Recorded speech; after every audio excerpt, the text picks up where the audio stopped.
Ladies and gentlemen, boys and girls, it is finally time. After 698 days, nearly 2 years, I finally have a PlayStation 5. Pick us! DanTheGamesMan! Run tricks! Hello again folks and welcome back to a very special episode. That's right, after nearly 2 years I've finally added a PlayStation 5 into my collection. So today we're going to be opening it up, setting it up, getting some first impressions and just seeing what all the hype is about. I am so pumped for this one. If you enjoyed this video, please hit the like button and please subscribe. It's not every day I'm opening up brand new consoles, but I'm always up to something video game and retro based, and I want you folks along for the ride. Here we are then, and full disclosure, I have no idea why this is in such a huge box.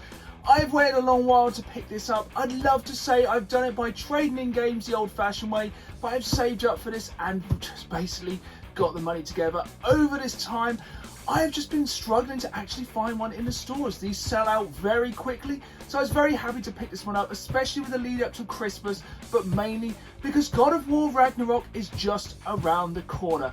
That is probably my most anticipated game of the year, and I had to have the best hardware on which to play what I think is going to be the game of the year. Okay, enough talk, let's get into this box. I'm going to pop it down here and pop this one open. As I said, I have been waiting for this for the longest time, and I can see it straight away. There it is, the most beautiful thing I have seen for a very, very long while. Here we have it, the PlayStation 5. What a thing of absolute beauty. 825 gig, and of course it is the disc version. I am not going to be picking up a digital version of any console anytime soon. As you know, I am a massive collector of my physical media, so it has to be able to play discs. Here it is then, and one absolute thing of beauty it is. It's such a simplistic but beautiful design, and the thing that first strikes me about this console is how heavy it is, and this is going to lead to one of the biggest problems of having this on display in the games room. Because it is so big, it will not fit in the normal units I use to house my consoles. So this one is going to have to sit on top, and it's going to be on top, proud for everyone to see. Okay, I've waited nearly 2 years. Let's crack this bad boy open and see what's inside this precious, precious box. Here we go then, let's get into this box. I'm going to open it super carefully. As if you've seen my most recent video, you'll see people are even selling the box alone for this online for a very large amount of money. This bit quite nicely and easily slides out of here to leave us with the main display box. Pure white, but with that classic PlayStation logo on the side. And I'm going to open this one up right now.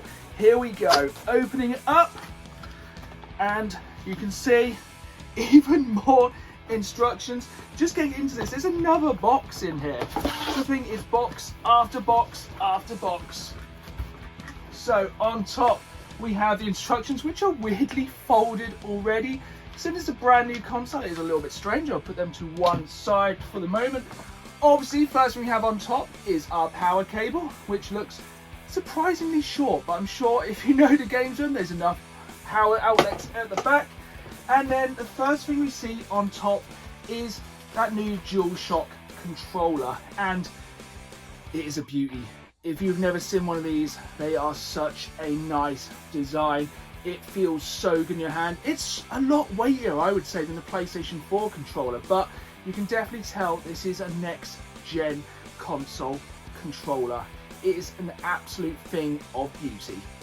Delving deep into the box, let's see what other contents are hidden inside. So going into this next piece of packaging, we will find the stand for the console. So basically you can either have the console laying on its side or standing up.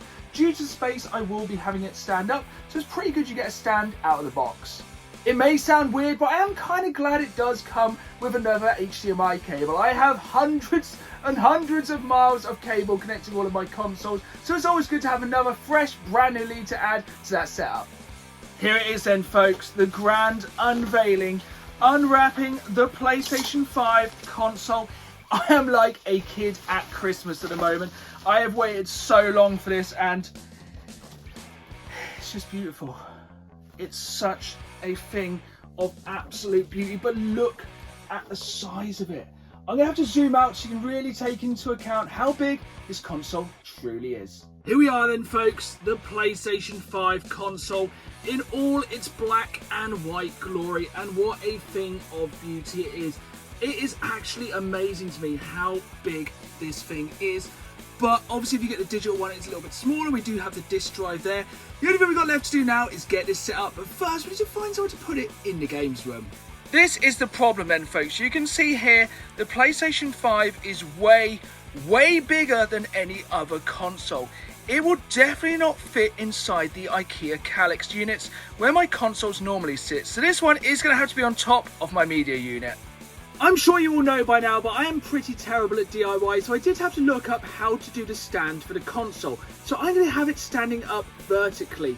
So what I need to do is take this, turn it round, so it's facing in this direction. Then on the back, that opens up a screw.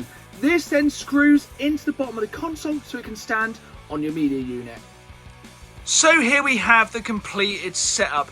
And yes, the irony is not lost on me that the PlayStation 5 is sat next to a CRT TV. But that is a problem with this console. It is an absolute behemoth. It takes up a lot of space, but I'm really excited to jump into the setup of this fantastic console. Here we go then, folks. We're going to set this console up together so you get an idea of how long it takes to set up. One thing, when I was unboxing the actual console, I did miss the charge lead, which charges up the controller, which you will need for the first setup. I'm going to take you folks through this as much as possible. Obviously, I have to skip any bit where I put in my personal details, so you can just see how easy or difficult it is to set up this brand new console. Here we go then, let's hit the button and start this up for the very first time. So you see the blue light is winding itself up. Let's just make sure it's on the correct input. You can see that PlayStation 5 is ready to go. The setup for this console was super simple. It's literally just one HDMI lead and the power cable. If you do choose to put on the PlayStation VR, you will need an adapter. So go on Sony's website for details of how to get that.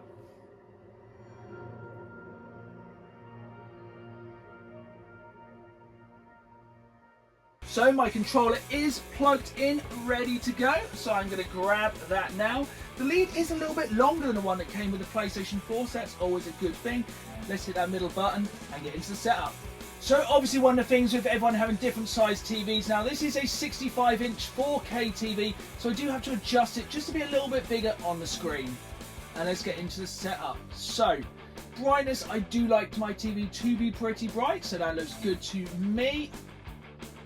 That one looks good as well, and that's fine. So, with the game discs, I did actually get one game bundled with this console. I'm going to show you which game that is right now. This is a game I've been pumped to play for so long, Horizon Forbidden West. But the thing was, I did not want to play this on the PlayStation 4. This game should be played in the way it was meant to be played on the PlayStation 5. So this is going to be the first game I'm going to play on this brand new console.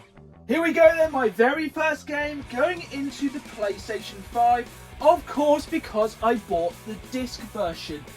It is up to you folks if you buy the digital or the disc version, but I think along the line, though the digital console may be a little bit cheaper, I think you're going to save money in the long run, be able to pick up second-hand discs.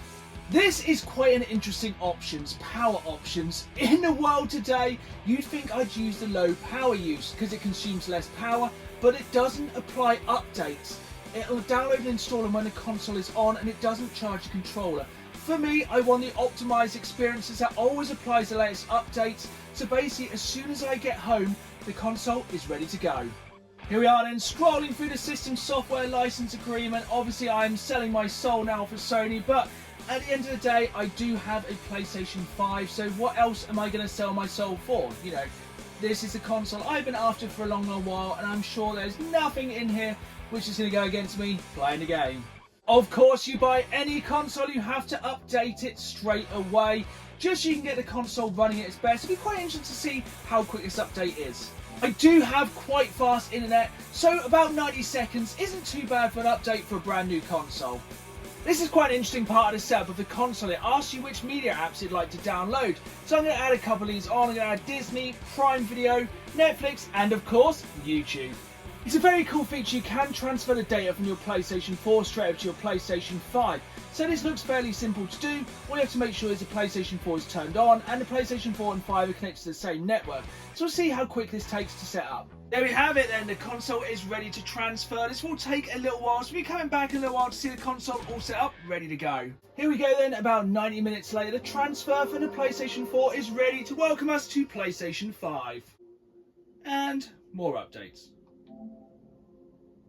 Here we have it then, the PlayStation 5 dashboard. You can see there we have the all-new PlayStation Plus with the Premium, Extra and Essential. We have the store, of course, Astro's Playroom, which is installed on all PlayStation 5s, our Media Gallery, Share Factory, Remote Play, and of course, Horizon Forbidden West, which has installed while we're doing all of those updates. We're going to jump straight into this game now. So I hope you've enjoyed this video, just seeing me unboxing and opening up the PlayStation 5. If you did enjoy the video, please hit the like button, subscribe, and as always, keep playing the game.